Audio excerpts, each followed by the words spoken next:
सुनिए प्रदीप तो सुमित गोदारा जी, सुमित गोदारा कीजिए, लेकिन किसी का विद्वेषपूर्ण व्यवस्था से काम करना, हाँ। राजनीति में विद्वेषतापूर्ण ठीक है, नाम बदलना। अब कौन कौन से विद्वेषतापूर्ण काम हुए वो तो अभी आएगी ना बात आगे प्रदीप जी, और भी बहुत कुछ हुआ है उसको उस पर भी बात करेंगे। लेकिन फिलहाल सुमित गोदारा जी आपसे मेरा सवाल ये है कि जो प्रदीप चतुर्वेदी ने सवाल उठाया वो सवाल सबके जहन में है। चलिए ठीक है, आपने राजीव गांधी की जगह ध्यानचंद जी का नाम रखा, ये आपके और कांग्रेस के बीच का राजनीतिक विषय भी हो सकता है, लेकिन ये दिमाग में सबके है कि हॉकी को हमारे हिंदुस्तान में किस तरह से साइडलाइन कर दिया गया है, न केवल जनमानस में बल्कि सरकार के स्तर पर भी। आप बहुत अच्छी तरह से जानते हैं 2018 तक सहारा इसको स्पॉन्सर कर रहा था, ये भी आपको याद होगा।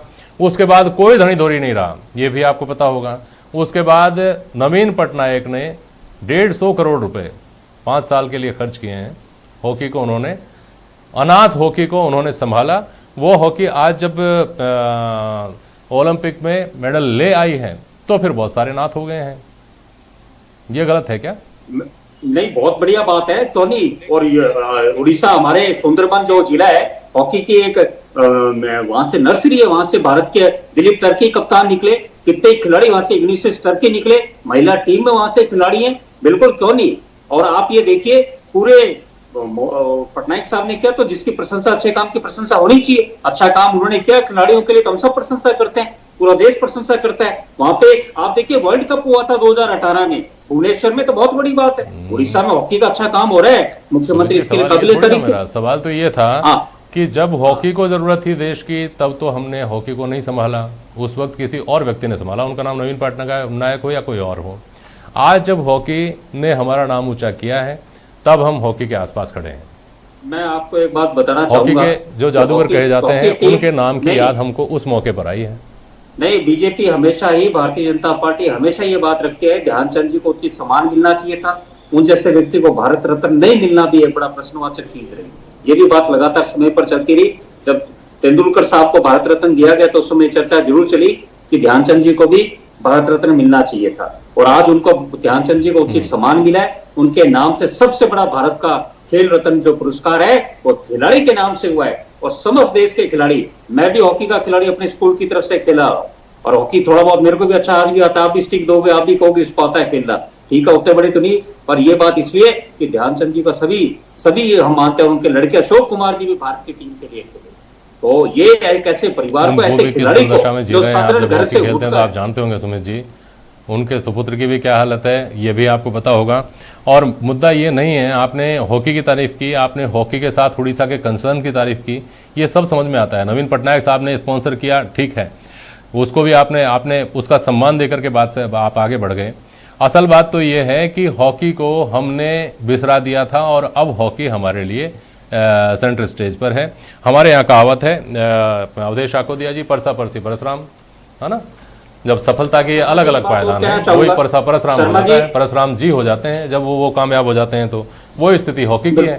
हॉकी जब आज वापस 41 साल बाद मुख्य धारा में आ गई है तो उसके बाद हॉकी के धनी धोरी सब बन गए हैं।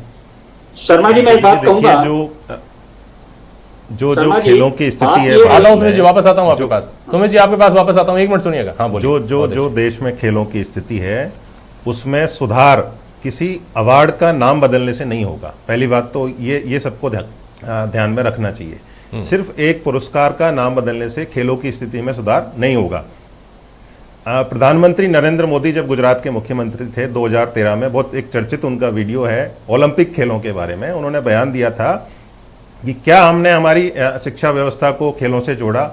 उन्होंने ये भी कहा था कि यदि सिर्फ सेना में जो नए जवान भर्ती होते हैं उनकी स्क्रूटनिंग कर दी जाए ढंग से, और जो रुचि के खेल हैं उनको ट्रेनिंग दी जाए, तो 8-10 मेडल तो वही ले आएंगे।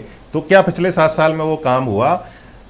एक्चुअल में ये पूरा के पूरा जो डिसीजन है वो विशुद्ध रूप से राजनीति है। अब इसमें आप ये कह सकते हो कांग्रेस भी ये राजनीति करती रही है और बीजेपी भी ये राजनीति करती रही है। इसमें कम ज्यादा हो सकता है क्योंकि कांग्रेस का शासनकाल लंबा रहा है तो उनकी लंबी फेहरिस्त है नामों की, लेकिन बीजेपी भी इस तरह की करती रही है। तीन उदाहरण तो मैं आपको यहाँ गिना सकता हूँ। और गोदारा जी को बताना चाहिए, जैसे जब पिछली बीजेपी की सरकार थी यहाँ पर, तो सरकारी लेटर हेड पर दीनदयाल उपाध्याय का फोटो और नाम लगाने का आदेश जारी हुआ था, जिसको कांग्रेस की सरकार ने बदला था। तो क्या गोदारा जी बता सकते हैं कि राजस्थान में दीनदयाल उपाध्याय का क्या कंट्रीब्यूशन था, सरकारी लेटर हेड पर उनका नाम और फोटो क्यों रखा गया था। दूसरा भामाशाह कार्ड था, उस पर वसुंधरा राजे की फोटो थी। तीसरा जो राजीव गांधी सेवा केंद्र थे उनका नाम बदल के अटल सेवा केंद्र किया गया, बाद में कोर्ट के डिसीजन से उनको फिर बदला गया। तो ये राजनीति दोनों करते रहे हैं, आप कम ज्यादा हो सकता है। सुमित जी, आप कुछ कहना चाहते हैं तो बोलिए, थोड़ा संक्षेप में बोलिएगा। आपने जो बात रखी हॉकी के बारे में, तो थोड़ा सा बात और कहूंगा। 80 तक हॉकी ग्रास पे खेली जाती थी, एस्ट्रोटर्फ आई, और इतने साल बीच में 80 से 2000 तक एस्ट्रोटर्फ हमारे भारत में नामात्र थी। तो कहां खेलते खिलाड़ी, यूरोपियन स्टेमिना के सामने अपने था ही नहीं। और मैं आप कहूंगा कि जिस तरह देश में भावना युवाओं में खेल के प्रति बनी, आप जो कह रहे हो कि परशुराम से परशुराम जी हो गए, ये बात भी बतानी पड़ेगी कि देश में खेलों के प्रति जो जज्बा हुआ है, जिस तरह आप कुश्ती में, बॉक्सिंग में मेडल लेकर आए, तो गांव में जज्बा बढ़ रहा है। आप जयपुर में भी देखिए, एसएमएस जाइए, आपको बच्चे लगेंगे जज्बे की तरह। तो बिल्कुल कोई मेडल लेके आता है तो उससे पूरी की पूरी बनती है। निशानेबाजी में राज्यवर्धन सिंह जी राठौर जो लेके आए, तो मेडल लेके आए, सिल्वर मेडल एथेंस में। तो देखो ना निशानेबाजी का भारत में कितना क्रेज बना। तो बिल्कुल मेडल से बनता है, जज्बा बनता है। और आप बात क्रिकेट की करो ना, 1983 में वर्ल्ड कप के बाद ये भारत में क्रिकेट एक स्पोर्ट्स के रूप में, एक पैसे वाले के रूप में, खेल के रूप में उभरा। ये बिल्कुल ये ओलंपिक भारत में खेल में नई क्रांति लेकर आएगा, और बहुत लोगों का जज्बा बनेगा कि दोनों महिला और पुरुष ओलंपिक के सेमीफाइनल में पहुंचना। और शर्मा जी, ओलंपिक में 12 टीमें तो खेलती है, पर उससे पहले प्री क्वालिफाइंग राउंड में कितनी टीमें संघर्ष करके आती है, वो भी बहुत बड़ा संघर्ष करके ओलंपिक में हिस्सा लेने आते हैं। तो जरूर इस ओलंपिक आपकी बात तो बिल्कुल सही है, लेकिन